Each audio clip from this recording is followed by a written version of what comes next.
వాడు నల్లపూస అయిపోయాడండి ఈ మధ్య అంటారు. ఇప్పుడు ఎవరు నల్లపూస అంటే బ్లాక్ ఇదేనా అనరాదు, దానికి ఆ ట్రూ ట్రాన్స్లేషన్ పనికిరాదు, అట్లాంటి అవన్నీ పనికిరావు. వాడు చెవి కోసుకుంటాడు అంటే హీస్ కటింగ్ హిస్ ఇయర్ అని అంటే పోతుంది, అంతా దాని రసం అంతా పాడైపోతుంది.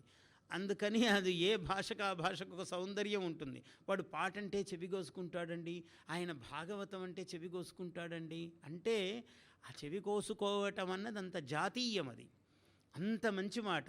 అన్ని సామెతలు పోయాయి, మాటలు పోయాయి, అన్నిటికీ మనము చాలా శుష్కమైన మనుషుల్లాగా తయారవుతున్నాం. పద్యము రాదు, భావము తెలియదు, మృదుత్వము లేదు, అంత బండబారిపోతూ ఉన్నాం అన్నమాట తెలుగు వాళ్ళమే అని ఎందుకు బాధపడాలంటే తెలుగువాడు చాలా నాజూకైన మనిషి. తెలుగువాడి నాజూకుతనం ఇంత అని చెప్పలేము. వాడి రుచి వేరు. అసలు ఇంకా మీరు కోనసీమ వాళ్ళు చెప్పేది ఏముందండి, ఒక ఆవకాయ ఒక మామిడికాయతో ఎన్ని విధాల పెడతారన్నది ప్రపంచంలో మనకు తెలిసినంత, మన అమ్మగారులకు తెలిసినంత విద్య భూమండలంలో ఎవరికీ తెలియదు. దాంట్లో ఒక ఆమె శనగలు వేస్తుంది, ఒక ఆమె వెయ్యదు, ఒక ఆమె ఇంకొకటి వేస్తుంది. దాంట్లో టెంక ఉండేటట్టు పెడతారు, లేకుండా పెడతారు.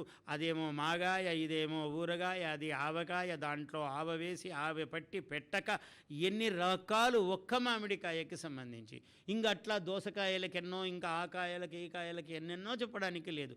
ఇంత రుచి సమగ్రమైన భోజన సంపద కలిగిన వాడు తెలుగువాడు. అంటే రుచుల రహస్యాలు ఎరిగినవాడు. వీడు మొరటివాడు అయిపోతే బాధ.